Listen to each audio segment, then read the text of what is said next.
What's up, guys? So, real quick background on this Adam Lane podcast. Adam Lane is a microgym owner I've had the privilege of working with in a consulting role for years, and he's done really well. He owns Oak Strength in Loves Park, Illinois, a great microgym, but with a big focus on sports like youth athletic performance. He's done incredible. So, Adam comes to me, he's got a surplus of cash, and he wants to know what to do with it. We went down the commercial real estate building route. His market, unfortunately, just didn't have anything that was overly attractive. And the next thing he brought up was, hey, I've been hearing a lot about MADabolic. What are your thoughts? So we went back and forth on several calls, kind of looking at the numbers and crunching it and thinking, how would this work? And for his market, it wasn't necessarily a great fit. But if he kicks up 60 minutes to Madison, Wisconsin, that becomes a different conversation. So after he gets my, non-biased opinion as to how I think this would work for him, and I was pretty bullish on it. If he moved it up to a different market, I thought this could work out really well. I put him in contact with the group over at MADabolic. They had a conversation. Fast forward a few months, and he came to Charlotte, North Carolina for their franchise discovery day. And now Adam is going to be opening up two MADabolic. He's got the rights to both MADabolics in Madison. And fuck, I think the guy's turning on an ATM. I'm real excited for him. So anyway, I had this conversation with him is important. It's interesting because I don't care if you don't want to franchise a MADabolic, this is still pertinent information. Because if you do well, then what?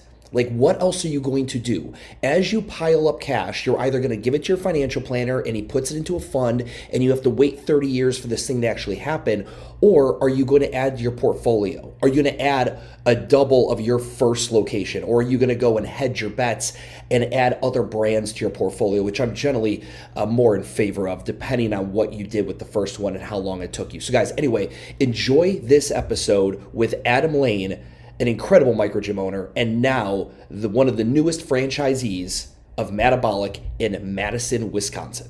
And additionally, if you are considering maybe opening a MADabolic or want to learn more about it, shoot me a DM on Instagram. I will talk to you. I'll get you on a phone call. It's not going to cost you shit, but I will talk with you and give you my unfiltered, unbiased opinion as to whether this is a good fit for you based on a couple questions I'm going to ask you about your business and where you're currently at. So if this is something that's intriguing to you, shoot me a DM on Instagram at WTF Gym Talk. We'll talk it through, and then I'll put you in contact with the powers to be and the individuals who'll be making the final decision and giving you more information as to what it looks like if you want to become a MADabolic franchisee. All right, let's get into it. What is up, guys? It is Stu, and it is another episode of the What the Fuck Gym Talk podcast. And I have a client, a friend, a colleague, Adam Lane, on the podcast. And Adam, you and me have jammed. I've jammed professionally from our professional relationship. I've also gotten to do your podcast and talk about tempo and all that. And you've been a great fucking, I'm not gonna lie, during this whole endurance training thing for the Chicago Marathon, you've been a great little sounding board and advice giver there. But we recently got to have some beers together, you and your wife, in Charlotte, North Carolina. Tell everybody what the fuck you were doing in Charlotte, North Carolina. And I've already done pre-roll on you. Okay. Like Adam owns Oak Strength and Chicago, blah, blah, blah. I've already done all that. So they understand your background. Okay. Yeah, no, we, with owning a business during COVID, we got some EIDL money, and it's a fantastic interest rate for all the bad things that came with COVID. There was some good with this. And we've been looking, and Stu, we've had this back and forth in the way of, hey, what can we do with this? How can we invest it? Commercial real estate was idea number one, and we're just trying to figure out ways in which to spin that and make it look the way we want to, and just the way we are right now with our space. It's not a building that I'm going to be able to buy anytime soon, and so I don't want to move. We have a fantastic partnership with the local volleyball club. We have 13,000 square feet in our space that connected to 12 volleyball courts. We do all this training. It's fantastic. So the idea of commercial real estate was just not a realistic one out, because I don't want to move anything. I also don't want to like try to start a second gym, because I love what we do, but it's not exactly scalable. Or if it would be, it'd take a ton of work. And so listening to your podcast, Brandon Cullen's podcast, and just listening to how MADabolic, and originally meeting them back at the Self-Made Summit back in 2019, pre-COVID, what they have now grown into and how they're scaling, led us to some nice conversations with the guys at MADabolic and Z Growth. And we asked a lot of questions and we got a lot of answers, and we saw the whole playbook, and we went to North Carolina and Charlotte and did their discovery day and had beers with you and had a fantastic experience. And it was insanely educational. I learned so much from this process, and my wife and I decided to, hey, this is where we think we want to go with this, and we pulled the trigger on 2 MADabolic franchises in Madison. So here we are. Yeah, fuck yeah. So again, my biggest interest, or this from a storytelling perspective, when I was like, I got to have Adam on the podcast, and we could have a great. I mean, I should have you back on just to talk what you've done with Oak Strength. I mean, anytime I have a client or a call with someone and they want to do youth sports training, I literally am like, okay, first thing you do, look up Oak Strength, right? Adam's a great guy. I'm sure if you shot him a DM or an email, he'd answer any questions you have. So I've always admired you, even from our time working together in consulting, at what you built there. And then when the EIDL opportunity came and you received those funds, and we had further calls of, all right, so how do I make this money make me more money? Never in the world. And I want to just asterisk this. I put out that video. It was like, what to do with your EIDL money, like way back when it first came out. And the amount of people that crawled up my ass, they're like, it's illegal. You can't do this and that. And I'm like, listen, I've ran this by numerous CPAs. I've ran this by the SBA. Like, you can do certain things with it as long as there's a good paper trail. And you've done the same due diligence. You've talked to all your people who are smarter than you in that realm and understand what you can and cannot do. So for everyone who's going to then shoot me a DM on this, I thought you could only use you thought wrong. Fuck, you can, again, it's an operating expense bucket, essentially, is what this is. And you now are simply adding to your portfolio. And that is, when I first got to get with Brandon and Kirk and Z Growth after I retired from Urban, and I was like, guys, I think your next generation of franchisees is going to be successful small business mom and pop gym owners who did it well, but they know, number one, it was hard work and a fuck ton of luck. A lot of hard work, a fuck ton of luck, and it took probably a long time to get to that level of success. They're not going to want to recreate that.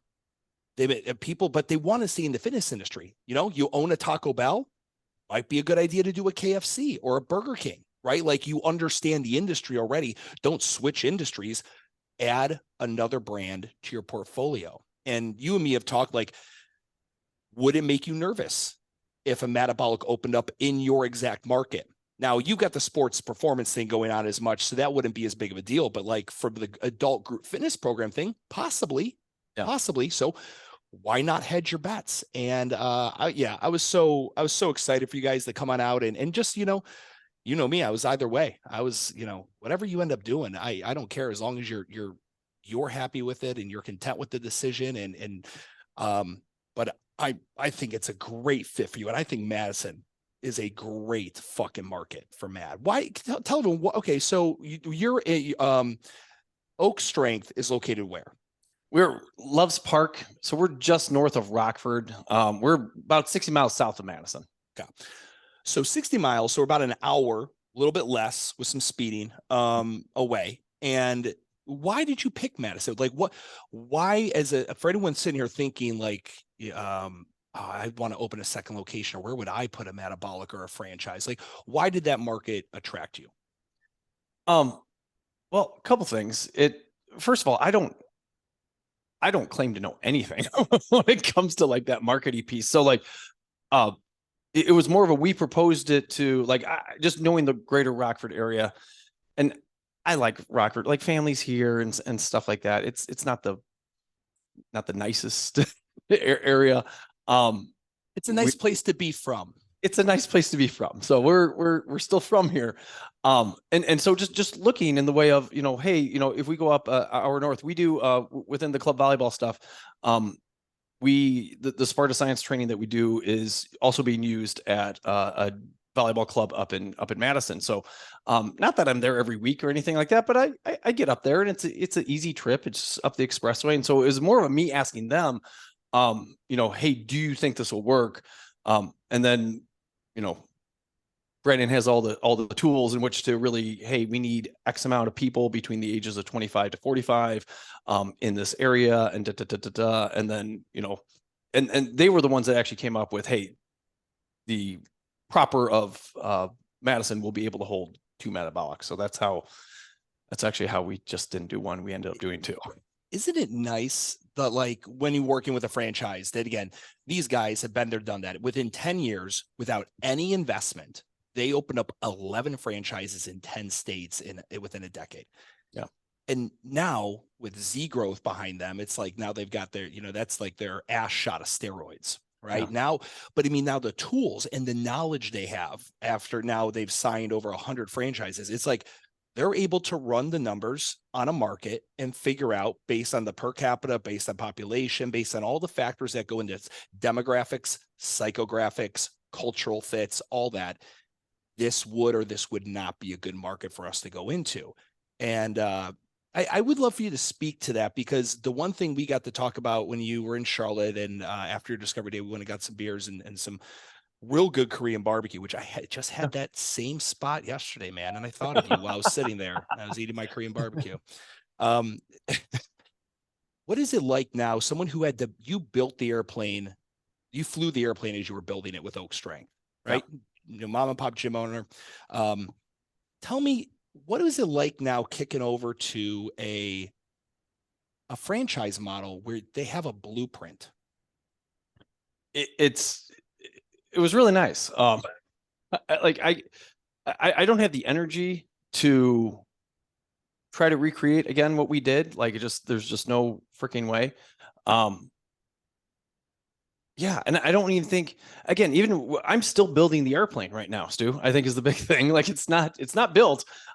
It's doing okay with the airplane. The Oak Strength airplane is flying. It's just, it's not as high as I want it to be yet. So it continues to go. When they laid out everything and just knowing, again, working with you, and then just, again, this is 11 years of owning the business. It's been pretty, all the things, like you think about the marketing piece, and you think, hey, client acquisition, and you think about occupational capacity, and all these things. And to see how they actually have everything laid out is just blows my mind. Like it was a breath of fresh air in the way of they have a playbook for absolutely everything. The resources that they have are absolutely fantastic. And so all the stuff that would bog me down on a daily basis, being a gym owner, they already have all set up and, up and running. And so that's not stuff I have to deal with. And I don't know. It made it, from what they told me is that I needed capital.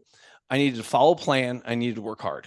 So from there, I'm like, well, you've got the capital. We have the capital, hey, it's all laid out here. And I've made all these mistakes too. So just to see how they've made mistakes too. So to see how they have it laid out at this point and be like, hey, here it is. Don't screw this up. And then I don't know how not to work hard. So I don't know. I felt really good about that whole piece. That's the thing that I think is really interesting. Like when someone who's virgin in the fitness industry walks into a Discovery Day at MADabolic, they probably listen to everything and they soak it all up, and it sounds amazing to them, but they have no frame of reference. That's why I was so excited to see you guys while you were here in Charlotte, because I wanted to talk to you like right after. I mean, you guys were like drinking from the fire hose for that Discovery Day, right? Like you're just getting all this information, you're asking all these questions, all that shit. And I wanted to hear, like, because you do all this, like you can have such respect for, oh, fuck, that is such a much smarter way to get it. Or like, oh my, yeah, that I understand why that would make sense.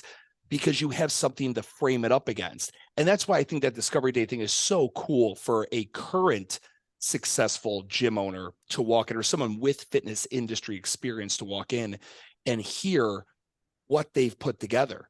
And was there anything that you saw and experienced and learned that you're like, fuck, I'm going to steal that and use that at Oak Strength too? That's a great idea.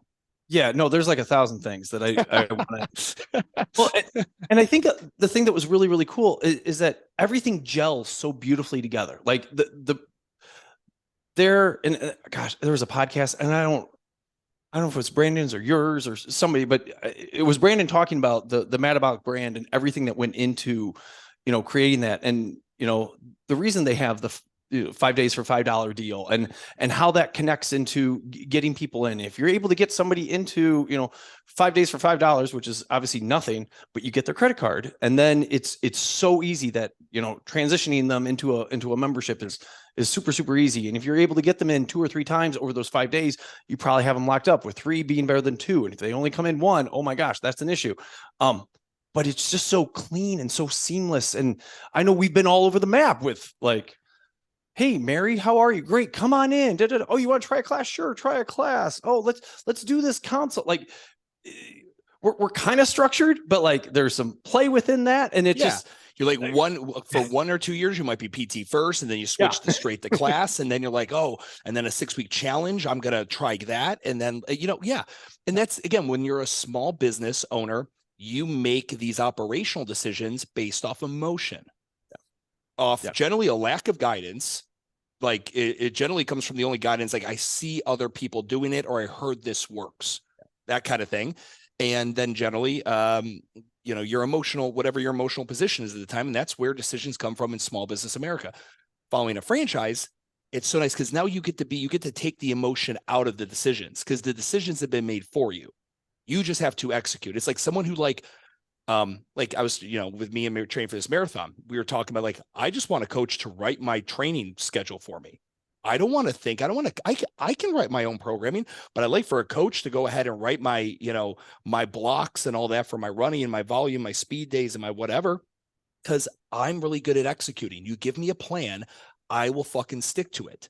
And at the end of the day, it's, it's like Stu, let's say Stu franchise the MADabolic. I'm like, dude, this plan doesn't work.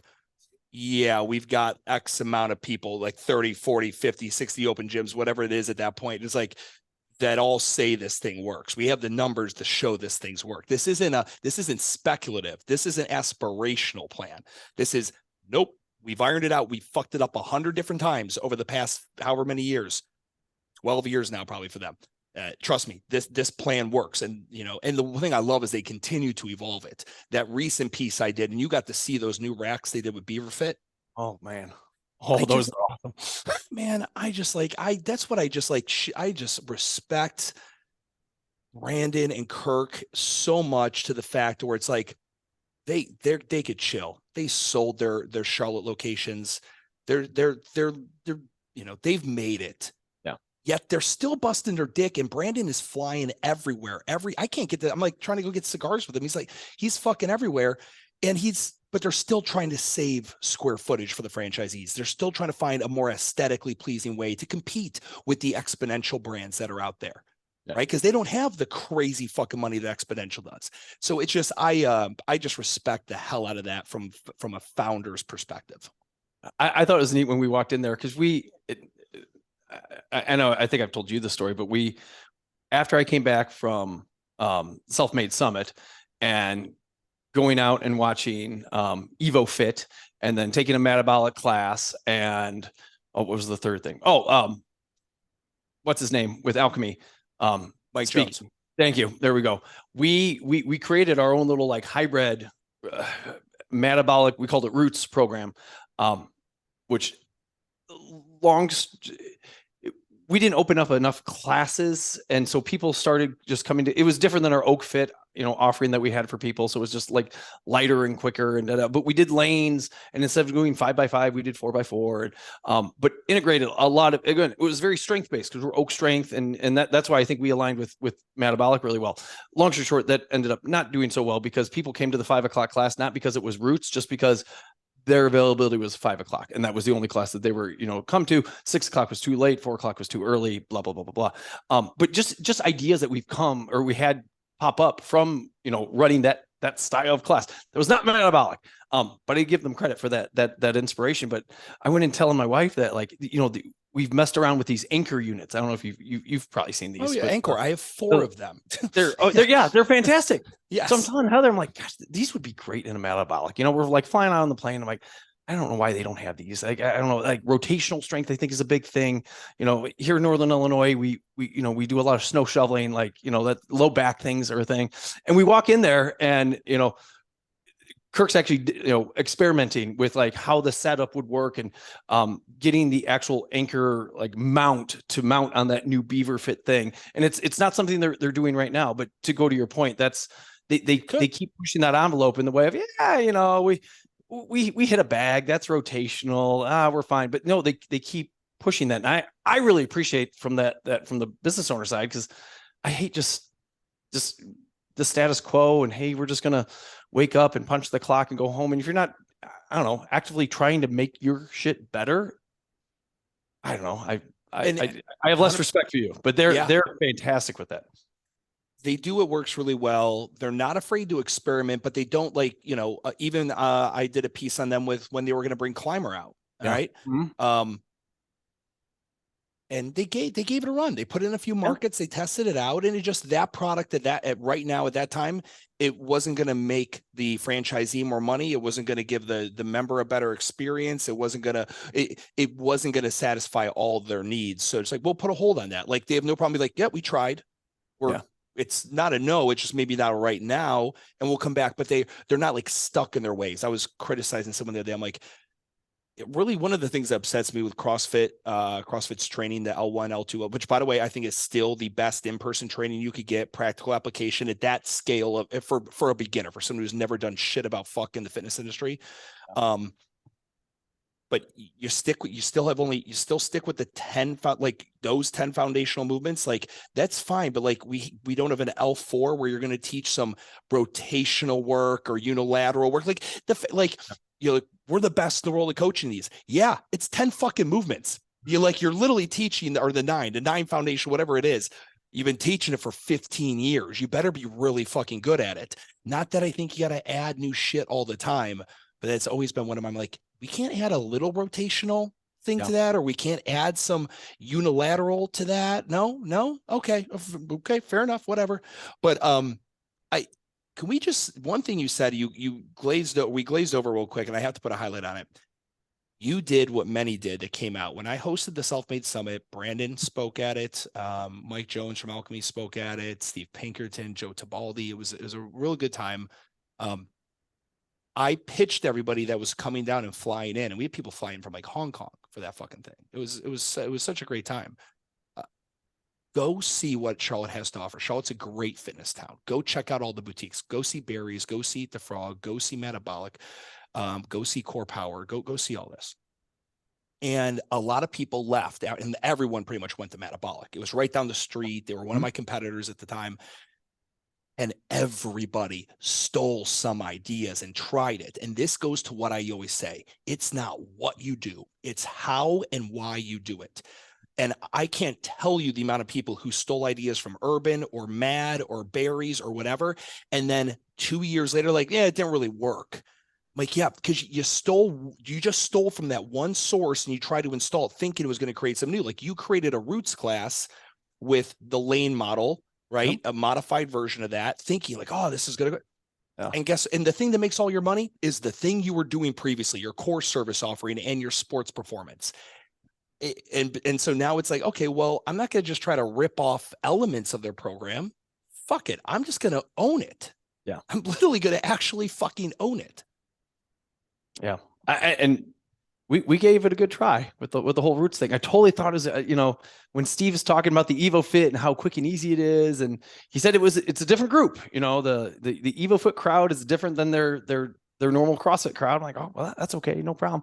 And, yeah, it was just one more thing that layered on, and it wasn't terrible. We didn't like lose anybody over it or anything like that, but we just now went back to our standard oak strength class, and it's been better. So it is nice now I'll tell you, one of the refreshing things was just being at their Charlotte location all day to see what goes on there. Because literally they just have classes, and then everybody gets the heck out. And just looking at my gym, and I love my gym. It's fantastic. I don't want to change it. It's great. I'm not getting rid of it. It's amazing. But there's PT stuff going on over here, and now we have college kids coming back from college this summer, and they're training here, and now we have people doing personal programming stuff here, and we have some old guys from the Parkinson's class next door at the jiu-jitsu gym coming over from some training. And there's just always stuff going on. And it's just a lot of plates that are spinning. And then when you look at the MADabolic, it's one plate. And it's this, hey, this is the one class. It's going to go 5 or 6 times a day and rinse and repeat. And it's so insanely, beautifully simple. I'm a little jealous, to be honest with you, that we're so complex at this point. And part of me wouldn't want it any other way, but like, gosh, just to look how clean and how neat and how simple they run it, just, I guess made me really feel good, because I can't handle another 47 plates spinning, but one plate spinning with the help and the support. And I think that's another thing I was really impressed with everyone. The whole franchise wants us to be successful. Like, they are going to support the bejesus out of us to make sure that Adam doesn't screw this up. And so I mean, that just, I think one of the loneliest things is, when you're being an entrepreneur and you're building the plane as you fly it, is that you don't know if stuff's going to work or not. And then to know that Brandon has your back when it comes to the real estate piece, and to know that Kirk has your back when it comes to the programming piece. And I don't have to worry about, are people going to like this unilateral step up thing that I do? No, he's going to do it, and I'm just going to implement it. And not think about it is just insanely refreshing. And I want to make sure we get to this piece, because everyone's going to ask. Let's just go ahead. How much did you get for your EIDL? $499. What is the cost? What is the franchise fee for a MADabolic location? 40.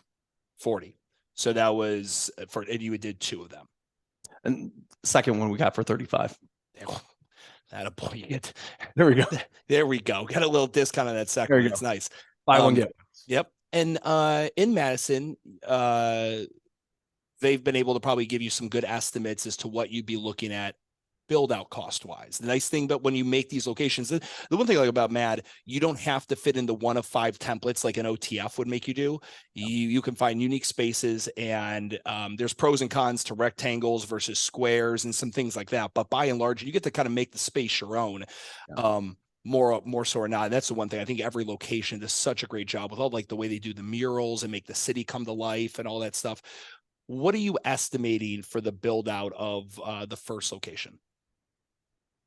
I think it totally depends on the space that we get. All in, I mean, just so people know, we'd like to get the whole thing build out, coaches hired, coaches paid, marketing paid, signage, I don't know, any permits, blah blah blah, for under 350.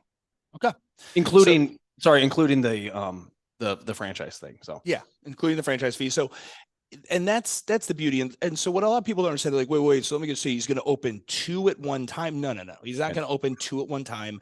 Franchises will give you a period of time from the time you sign your franchise agreement to when they want you to at least have a lease signed, and beyond that process to getting open.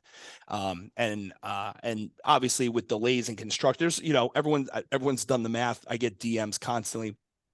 You talk about how MADabolic has 100+ franchises, but I looked on their map and they only have 30. So I'm like, okay, so there's signed franchises. People have signed and paid the franchise fee and committed to a market.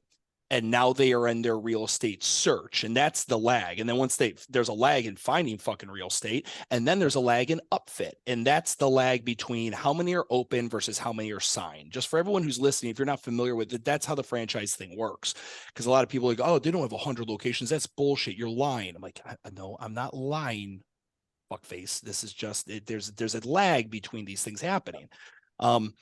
Now with you and looking at Madison and things like that, the nice thing is they also have a national commercial real estate firm that is going to be able to provide you guidance and help you find and negotiate and fight for you to get the best deal possible on what the space that you're looking for. When will you guys, have you been engaged by them yet? Are you guys on the search part yet? Have you been traveling to Madison to start walking sites and, what they call like walk the market? What has that been looking like? Yeah, that's the step we're currently on right now. So really any day we should be hearing from them and what they found. And ideally they give us 3, 4, 5, 6 different locations to kind of go and check out and see what we're doing, which especially in talking with you, a little bit more efficient than going to LoopNet and just trying to like, hey, they've got, listen, the team, the commercial real estate team they have over there is great. But I've had many email conversations with Mad franchises, and like, if you ever need any help, Adam, the Gym Real Estate Company is here to assist. But I think Z Growth and MADabolic have done a great job with the national commercial brand that they've partnered with and things like that. But it's tough when you are working with a single broker who you're one client of fucking 35. And generally in the fitness industry, like that's a single use retail spot to a broker is one of the least attractive things. They're looking to do an office with 36 suites in it, right? Yeah. Like that's the one that they're chasing most of the time for these bigger brands. But no, they've got a good plan there. And I've seen where they set up shop. So I'm going this year. I get to go to Mad Brooklyn. I'll be out in Denver. I'm going to go meet up out there in Denver as well. They're searching, they're working on that, but they're negotiating with the landlord now. I'll be in Nashville. So I'm excited. I'm gonna get to see some 3 different mad locations this year I have not seen before, and they've always been in great locations. I think they've done a great job at that. So I think you're in very good hands from that perspective. This is super interesting. A lot of people are thinking so is he gonna keep Oak? Is he gonna how is he gonna run 2 gyms at once? You and me had a lot of discussion with this. Yeah. Right. I was a fan of you buying commercial real estate first and foremost. Yeah. The opportunity wasn't there. And and also just your market of where you would be with that real estate. It's a hard, lovely. It's a tough investor market is what I was saying. It's not a great option there for you. So what else could be like an ATM, because essentially when you buy commercial real estate, unless you're going to put your gym in it, you would buy it hopefully and then put a tenant in it, or buy it with a tenant already in it. You're buying a business, you're buying something, but it spits cash out to you. I think the next bet, you brought it up to me. We got on a call and you're like, what about MADabolic? I'm like, that is another way to invest money and have it spit cash out to you. That is another way. It requires pulling of the knobs or hiring those that are pulling of the knobs. But talk to me about, or talk to these guys that are listening. How are you going to juggle the two? What does that look like for you? In the way of Oak, we're pretty, you always want more. And so there's always stuff that we're doing, but a lot of me being at the gym is just because I like to be at the gym, and, Adam doesn't have to be there. I was able to, whatever. We had volleyball last night, so we have 150 volleyball kids that we train from 6 o'clock to 8 o'clock as they funnel in and funnel through, and it's great. My staff is fantastic, and I was able to go and watch my kids' soccer games, and it not be a big deal. Like they were absolutely fine. I'm not as hands off, I guess, as what I would like to be, and I think a lot of that is my own fault because I just like to be there. But that was the conversation I had with my staff when I told them this, that like, hey guys, nothing will change on your end. Like this has nothing to do with you outside of, you might see a little less Adam which you're probably excited about. And it'd be good. So I guess that's the big thing on the Oak side. But then on the MADabolic side, and from the get-go, the conversations I had with Al Mendoza from Z Growth is very straightforward, that, you know, I'm going to need a full-time GM. That is like, this is their baby and this is what they do, that I'm going to be in constant contact with. We need a head coach that is full-time, full focus, and that's what they do. And you know, a couple other part-timey things, but like I could coach the crap out of a MADabolic class, but I do not want to. And the idea of driving up, you know, an hour just to, you know, to run some classes and stuff like that is not a good use of my time. So if I guess the two things that were really exciting again with the MADabolic thing was the real estate piece and all that support, because that is not stuff I'm good at. But then two, the personnel piece and making sure that we have the right people on board. Brennan or Kirk and Brandon will actually help me with, you know, some of that interview stuff. If I want their 2 cents on if they think that this person is going to stick, they do the training. So we actually part of that, you know, $300,000 is flying our prospective coaches out to Charlotte. And Kirk just, you know, puts them through the ringer in the way of, hey, this is how we do things. This is why we do things.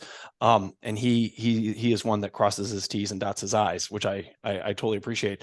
But really at the end of the day, making sure that, you know, if you're going to coach anywhere and, you know, wear the MADabolic shirt and whatnot, that you know, they have full faith that your coaches are going to do the right thing. So again, that support just made this decision easier, because I can't be up in Madison every single day. I don't want to be up in Madison every single day. So and being a remote owner is in a business. And so we were talking about like Evan Lindsay probably does it best. If anyone has not listened to my podcast with Evan Lindsay, he has ownership now. He owns, I think completely outright, MADabolic Greenville, MADabolic Asheville. And I believe he's partially involved in MADabolic Jupiter. And I apologize if I'm getting that last one incorrect. He lives in the fucking Cayman Islands. Yeah. Bro, like every time I text him and we'll like, you know, whether it's some content, whatever, he's always like, oh man, anytime I want to come down, I'm like, of course I want to fucking come down. But like that guy is a wizard of remote ownership. And I need to get him back in the podcast to talk more about remote ownership now that he has 3 of these things. But I mean, it's great. It's because like the nice thing about MADabolic, you have the structure of the franchise corporate, the franchise HQ to give you support, but you also now have a team. Yeah. Right. Brandon and Kirk, sports, hockey, NHL. The team aspect of them is so fucking huge. And you have teammates that you guys all, you know, you all have your own locations, whatever, but like you're able to talk. You call Big John down in Texas. You can call Corbin Jennings up in DC. You can call these guys and get advice and things like that. You know, different market, different human, different this, different that, but you guys are all still waving a similar flag. And I think that's such a cool thing, because I know it and you know it. Owning your own single location, you know, mom and pop Microgym, it's fucking lonely. It's an island. And our poor wives or girlfriends or our kids you get the fucking brunt of it, you know. It's tough, but I love that for you from a team perspective. How have you know, was that something, was that in the plus category? I mean, you and your wife, by the way, what a supportive partner. How lucky you are, and she is, to have a partner who's like, she flew down here with you. She's checking it out. She was educated on it. Like when me and her were talking, she was not just passively sitting there. She was active in the conversation. She knows her shit. I was so impressed by that, man. And I'm so happy for people who have found partners who support and take an active role in this crazy thing we call entrepreneurship. Yeah. I'll make sure she listens to this part of the podcast. I think she feels clueless most of the time with a lot of the, I mean, when we first started off, we're like, because I was teaching, she was teaching. And so she did some of the gym finance stuff and I did some of the other stuff. And turns out she's a terrible financial person. She, you know, if all of a sudden books were off by $2 because we think somebody stole a Fit Aid. Holy cow, she'd lose her mind. And so, well, that means she's really good at the books. That if she can recognize a Fit Aid being missing from the books, maybe that's it. And honey, I just drank it. I just took it off the thing and I drank it. I was thirsty. Don't tell anyone. But no, I think that was our major piece in the way of, at the end of the day, we're very impressed with, again, everything MADabolic had lined up, this fantastic playbook of all the things, of all the checks and balances. There's 176 steps that we have to go through from beginning to opening before we actually open the doors. And I think we're on step 4 right now or something like that. So I didn't have any worry that I couldn't get this done. My concern is that I told her, I'm like, honey, I just need your support through this. Like, I just want you to understand that there will be times where I'm around all the time because not much is going on, and then there might be a week where I'm, up there 14 hours a day for, whatever period of time. And it'd be a little crazy. So, she was very supportive with that.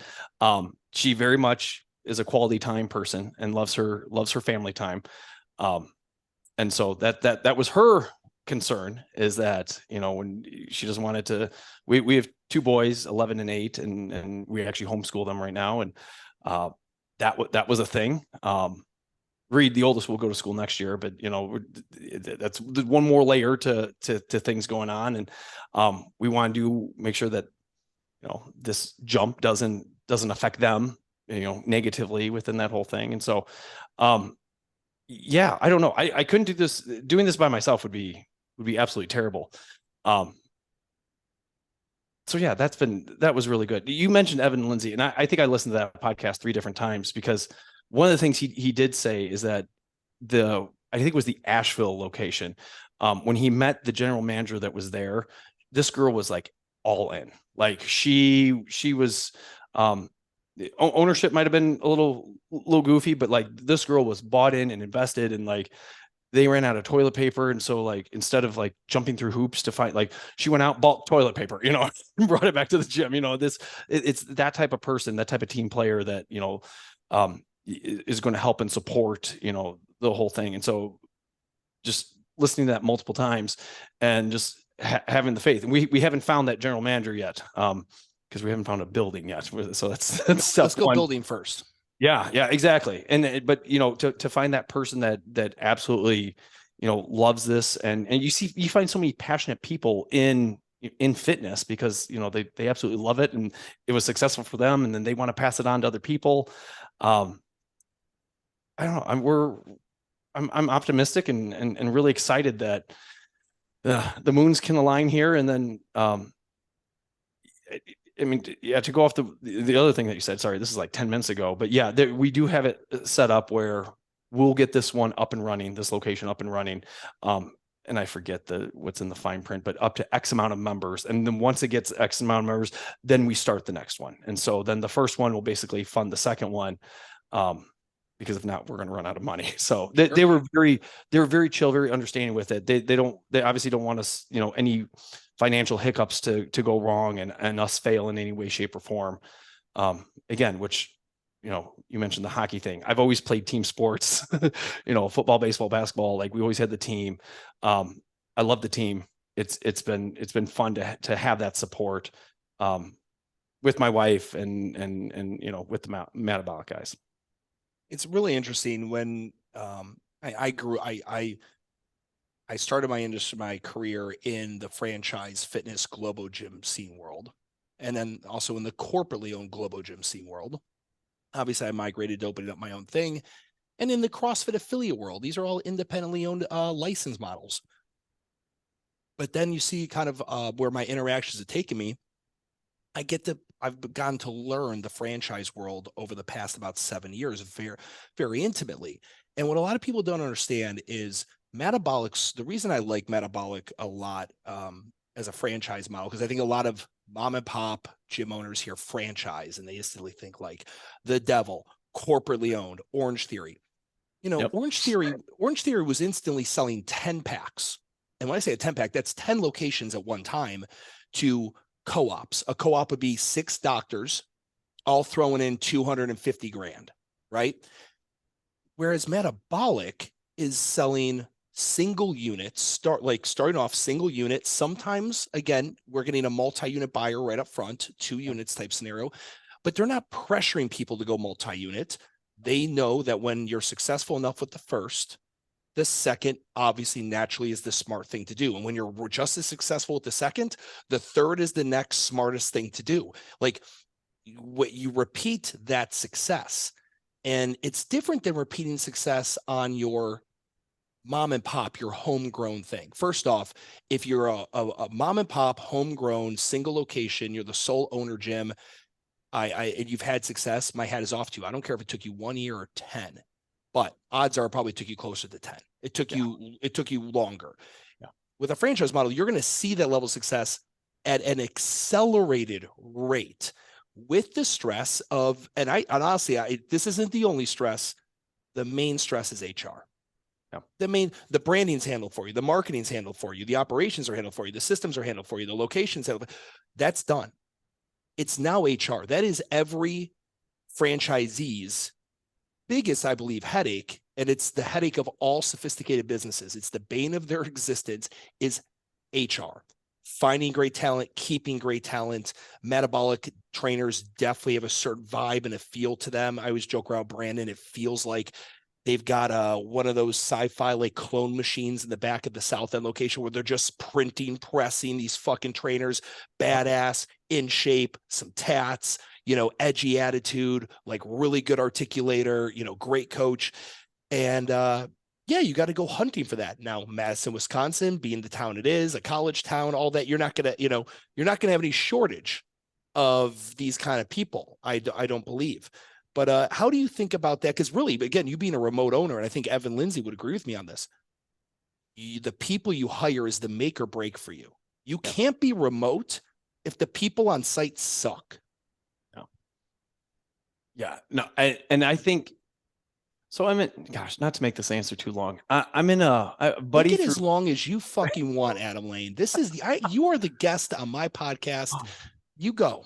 Jesus. So buddy of mine, Andrew Romeo, through Power Athlete, got me into this, PTR training. It's leadership training stuff. And so just over the last year, we've been doing different things and just reflecting on, things Adam's good at, things Adam's bad at as a leader and stuff like this.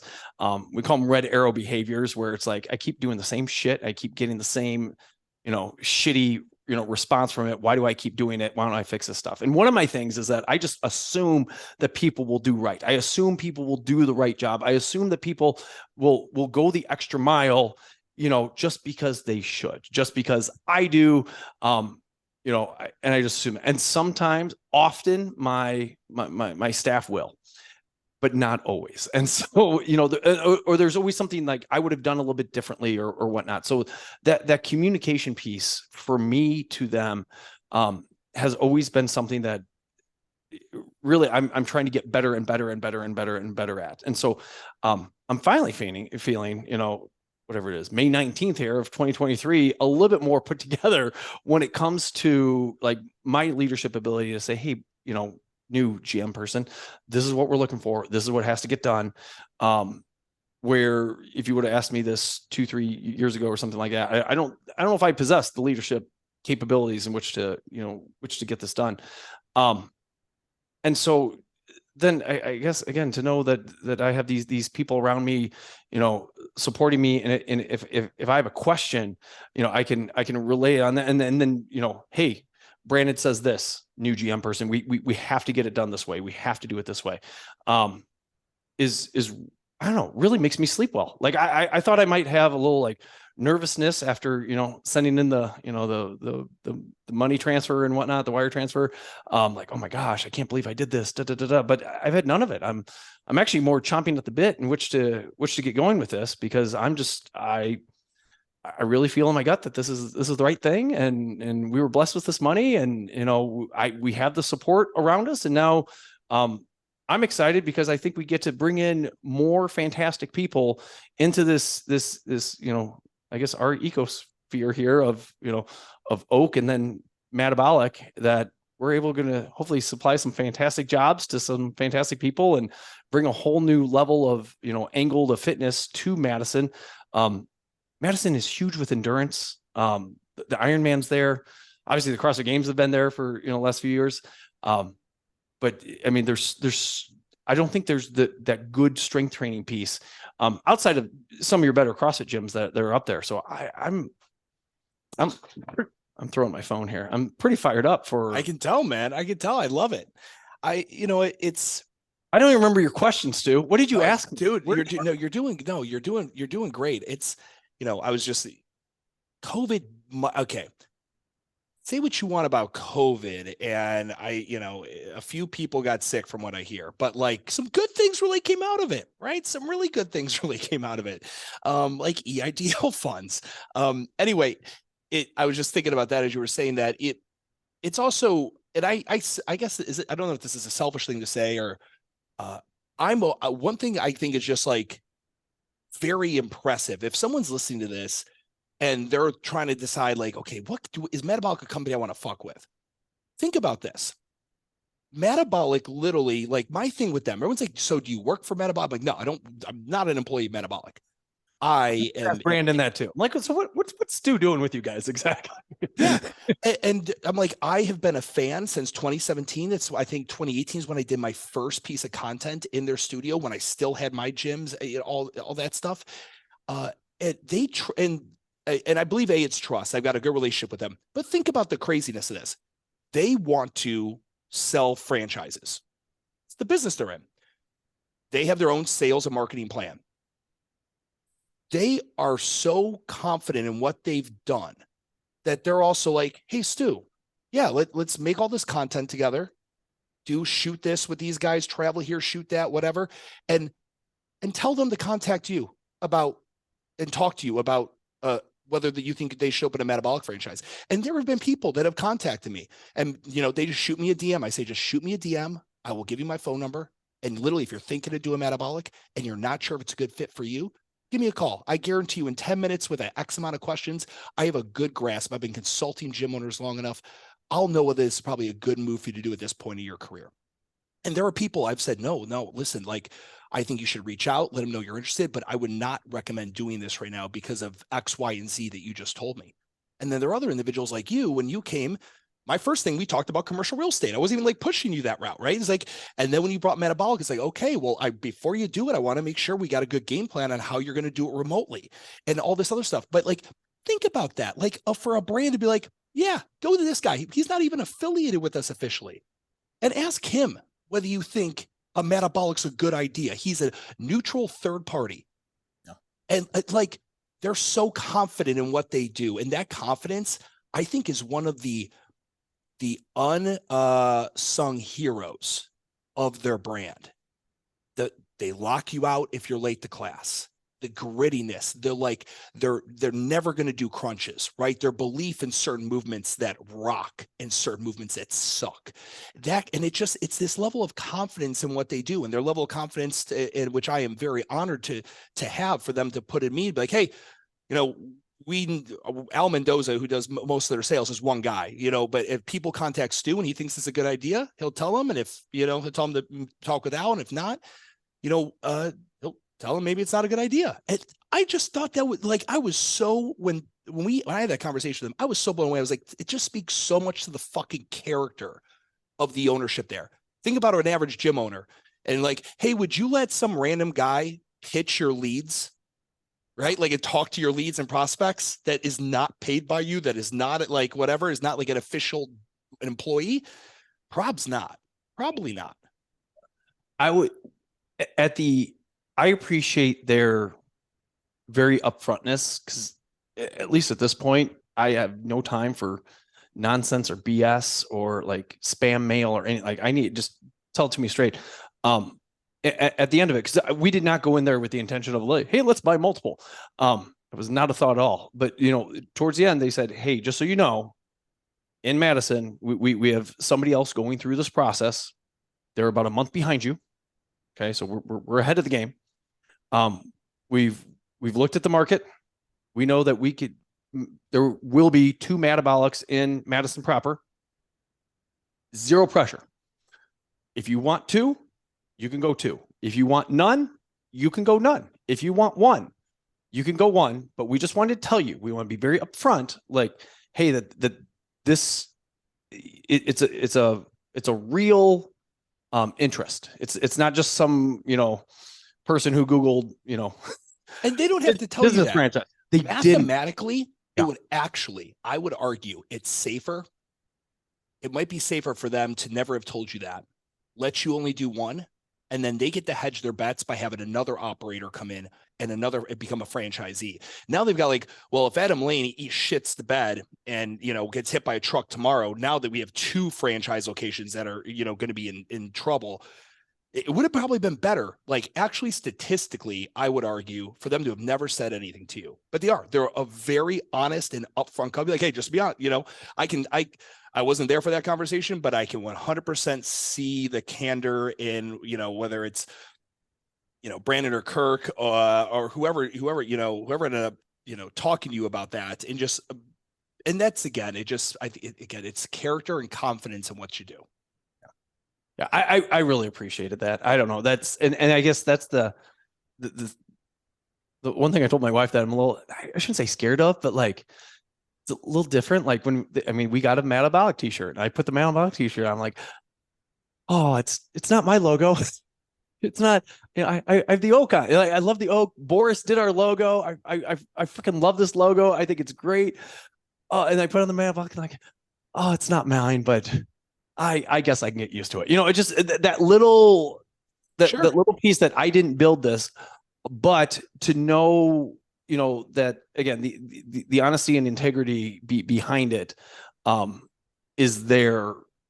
me to sleep really well at night. Yeah. Brett Favre probably felt a little weird putting on that Vikings jersey after however long at Green Bay. Right. Yep. I mean, no, this is, I'm super excited for you. And I think you're a great operator to do it. The one thing, and I might've been talking with Brandon about, I said, I'll say something about Adam.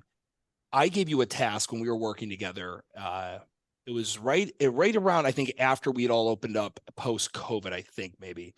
And we were talking about getting the Oak Strength brand. Boris over at Metcon Creative was doing your work on your rebrand and all that. And I want you guys to get onto the community. And you literally you got a camera. You started vlogging your brand Oak. And and I'm not talking about he was vlogging in the safety of his gym. You were out in public. You were at restaurants. You were partnering with restaurants and showing the healthy food to eat.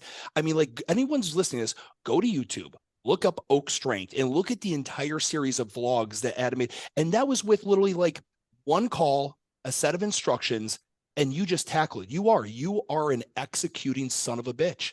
You give this guy a list, he will get everything on the fucking list. And if there's something not on the list, he'll either improvise or figure it out, or he'll ask. And that's, I remember I think I was telling Brandon, I was like, I'm optimistic on whatever he does. If it's with you guys, great.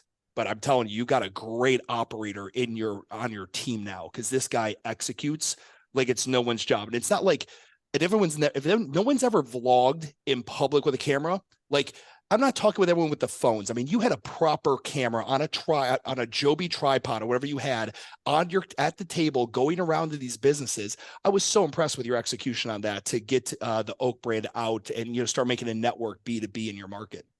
Yeah. Stu, I love action. I absolutely love action. What I really struggle with, and this is like when the gym gets boring, and like it's successful, but it's like boringly successful. Like, we have leads coming in, people are converting, people are going to class, money's good. Like, I almost get nervous. Like what I should be doing something here. There's got to be something else I should be doing. I'm only working 50 hours a week. Why, what's going on? Why I'm sleeping well at night? Like, what's going on? Like, I feel like there's still some of that early business owner stuff in me. That sometimes I get, again, nervous about, but I think I've gotten better with that. But no, I don't know. I like trying stuff, and I like doing stuff, and those vlogs are really fun to make. Lauren was great in those videos, and we got out to those, the local businesses. I loved it. COVID. Oh yeah. I mean, it was, yeah. A lot of good stuff came out of COVID, in my opinion. But so I want to leave everyone with this. You know, number one, anyone's listening to this, I'm going to share Adam's contact information after this. You can reach out to Adam. If anyone's listening to this and they're also, again, they're potentially thinking they want to add to the portfolio, open one up, please feel comfortable. Shoot me a DM on Instagram at WTF Gym Talk. I'll give you my number. We just have a quick 10-minute phone call. And if I think it's a good fit, I'll tell you. If I don't, I'll tell you. It doesn't matter to me either way. But I'm intimately being aware of the brand and knowing operators and all that. I generally think I'm able to point you in the right direction. But I want to leave them with this. In 10 years from now, you have Oak, you have Mad 1, Mad 2, potentially another one. Whatever, who knows, right? When you started your business, success to you when you first started probably looked like, I want to be able to do what I love. I want to be able to make a living from doing it. You've gone above and beyond that. You love what you do. You make a living from doing it. And you now have the opportunity to expand your portfolio, right? It's not, MADabolic's not your company. It is going to be your business though, right? That you've bought into, you've invested into a stock. For you, like when you think about the future of all this, I mean, like, does this shutter or otherwise change future Oak plans? Does this maybe one day, like how do you think of this? Because MADabolic right now, like if you got two horses, right? You have a MADabolic brand that's in your portfolio. You have your own homegrown brand. They both have their pros and cons. They both are equally important to your portfolio. Ideally, you don't have to ever do anything with either of them, but they just both. But like, what do you think of like your future 10 years? Because I think that's the one thing. Someone asked me one time, like, all right, so I have my gym and I open up a Mad or another franchise or this or that. Like, what does the end game look like? Yeah. Because, you know, that's the thing is I'm like opening a MADabolic isn't an end game. It's starting a new game. Yeah. So like, but what does the end game for you look like as you think about it? I think, and it's funny because Heather and I have had these conversations too, because she's a 7th grade science teacher. And with all the bad that comes with that, the pension's actually pretty gosh darn good. So if she can hang on another 12 years, she'll be able to retire at 55 and be pretty good. We're 43 right now.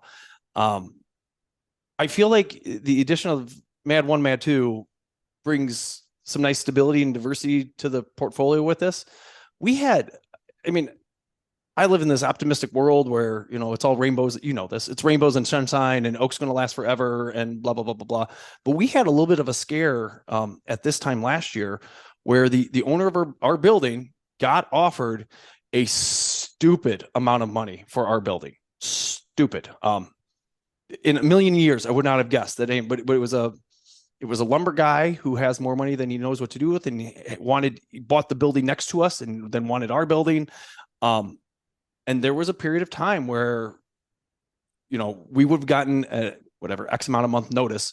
I think it's 90-day notice, but then we would have been out. So I kind of saw, you know, the Oak kind of flashed before my eyes, like, it might not be here because it'd be really hard to recreate what we have. We're in a 108,000 square foot warehouse. Again, the volleyball courts and the basketball courts and then the club baseball that's going on, jiu-jitsu that's going on. We have our space. I don't know how you recreate that. And, you know, we have another 5.5 years on our lease, and I feel really good about that. And I hope to renew the lease after that. But like, it was this hard slap of reality in the face going like, you know, hey, this is good. This is great. But like, if depending on how money moves, you know, you could be out on the curb and, you know, where do you go? How do you pivot from there? And so I guess I feel better where if something crazy happened, building sold, you know, yada, yada, yada, we have more to fall back on. In a perfect world, 12 years from now, 20 years from now, all three are going. If I'm 63, I don't intend on, you know, coaching until 9 o'clock at night. But things are going and things are good. And then I don't know. I think one of the great mysteries in the fitness world is how do you sell your gym? Selling a franchise is far easier than selling your mom and pop one-off magic, spit, and blood went into it to make it work. Yeah. So that I think that's even more exciting from like selfishly our family side of things. My kids are in the gyms all the time.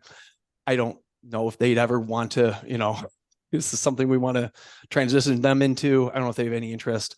My oldest just wants to be a marine biologist. So who knows? We might just sell them off at some point, but I don't know. I feel better. Like I feel like it brings a little bit more stability to what we're doing. Cause I mean, it was myself and the volleyball director had some conversations last year, and it was like, it was a real scare. It was a real thing.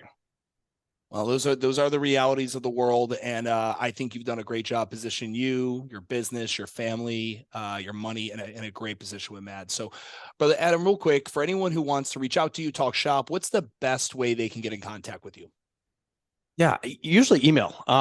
So it's adam@oakstrength.com or alane@madabolic.com. So I'll put all those both get to me. I'll put them right there in the show notes, guys. That way you can reach out to Adam. My man, it's been an absolute pleasure. I'm super excited for you. You and me will be staying in contact a ton during this process. And I can't wait to come out to Madison and check out your spot when you have a grand opening. Yeah, Stu, you're more than welcome. My wife says hi, by the way. Sorry, I was supposed to tell you that earlier. Okay, make sure you tell her. You're on Stu's podcast? Oh, tell him hi for me. Now that I know who he is. There you go. Awesome. Adam, thank you so much for coming on today, dude. There you go. Stu, you're the man.